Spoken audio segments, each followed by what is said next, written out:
Hi friends, నమస్తే. My mentor at doctor PVG Reddy ఛానల్కు మరొకసారి స్వాగతం. ఈరోజు మరొక కేంద్ర ప్రభుత్వ రంగ సంస్థ ఇండియన్ టూరిజం డెవలప్మెంట్ కార్పొరేషన్ ఆధ్వర్యంలో 13 అసిస్టెంట్ మేనేజర్ అండ్ చెఫ్ పోస్టులకు సంబంధించినటువంటి నోటిఫికేషన్. ఇందులో 19 పోస్టులకు సంబంధించినటువంటిది. ఈ అసిస్టెంట్ మేనేజర్స్ 16 పోస్టులు ఉన్నాయి, చెఫ్కి సంబంధించినటువంటి 3 పోస్టులు ఉన్నాయి. ఇది సెంట్రల్ గవర్నమెంట్ సంబంధించినటువంటి Indian tourism development corporation ITDC అంటాము, దాని ఆధ్వర్యంలో పనిచేస్తుంది.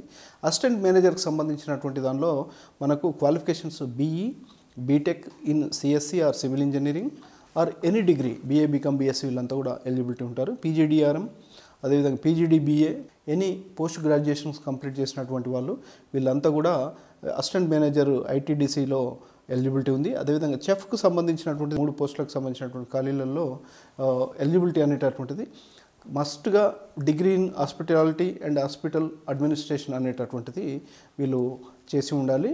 కాబట్టి ఆ కోర్సును కంప్లీట్ చేసినటువంటి వాళ్ళు మాత్రమే చెఫ్కు ఎలిజిబిలిటీ ఉంటుంది. వీళ్ళకు దరఖాస్తు చేసుకోవడానికి మినిమం ఏజ్ లిమిట్ అనేటటువంటిది 18 ఇయర్స్ అయితే, మ్యాక్సిమం ఏజ్ లిమిట్ అనేటటువంటిది 30 ఇయర్స్గా నిర్ధారించారు. ఈ ఏజ్ గ్రూప్తో పాటుగా ఈ మ్యాక్సిమం అప్పర్ ఏజ్ ఏదైతే ఉందో 30 ఇయర్స్తో పాటుగా ఆయా రిజర్వ్ కేటగిరీలకు సంబంధించినటువంటి రిజర్వేషన్లు వర్తించేటటువంటి వాళ్ళకు సడలింపు ఉంటుంది. దానికి సంబంధించినటువంటిది డీటెయిల్ నోటిఫికేషన్ చూస్తే పూర్తి వివరాలు తెలియడానికి ఆస్కారం ఉంటుంది. అదేవిధంగా అప్లికేషన్ ప్రాసెస్ అనేటటువంటిది మొత్తం ఆన్లైన్లో చేయాలి. అప్లికేషన్ ఫీజు అనేటటువంటిది అదర్ క్యాండిడేట్స్కు, రిజర్వ్ వాళ్ళు కాకుండా అదర్ క్యాండిడేట్స్కు, ఓసీ, ఈడబ్ల్యూఎస్ వీళ్ళంటి వాళ్ళకు 500 రూపీస్, ఎస్సీ, ఎస్టీ, పీడబ్ల్యూబీడీ క్యాండిడేట్స్కి సంబంధించినటువంటిది 0 నిల్గా చూపించారు. పే స్కేల్ వచ్చేసరికి మనకు 40,000 నుంచి ప్రారంభమయ్యే పే స్కేలు 1,40,000 వరకు ఉంటుంది. దీంతో పాటుగా ఇతర అలవెన్స్లు, టీఏ, డిఏ, హెచ్ఆర్ఏ వీటికి సంబంధించినటువంటి ఆయా రాష్ట్రాల్లో ఉన్నటువంటి పరిస్థితులను బట్టి అక్కడ ఉన్నటువంటి అంశాలకు సంబంధించినటువంటిది కూడా అదనంగా రావడానికి ఆస్కారం ఉంటుంది.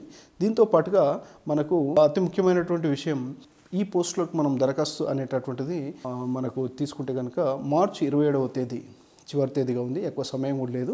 ఆల్రెడీ అప్లికేషన్ ప్రాసెస్ అనేది స్టార్ట్ అయింది కాబట్టి మార్చి 27వ తేదీ చివరిగా ఉంది. దీన్ని అందరూ వినియోగించుకుంటూ ఖచ్చితంగా మీరు ఆయా రంగంలో ఎక్కడైతే అర్హత సాధించారో వాళ్ళు ఈ పోస్ట్ కోసం దరఖాస్తు చేసుకుంటారని కోరుకుంటూ మీ అందరికీ మరొకసారి all the best. Thank you very much.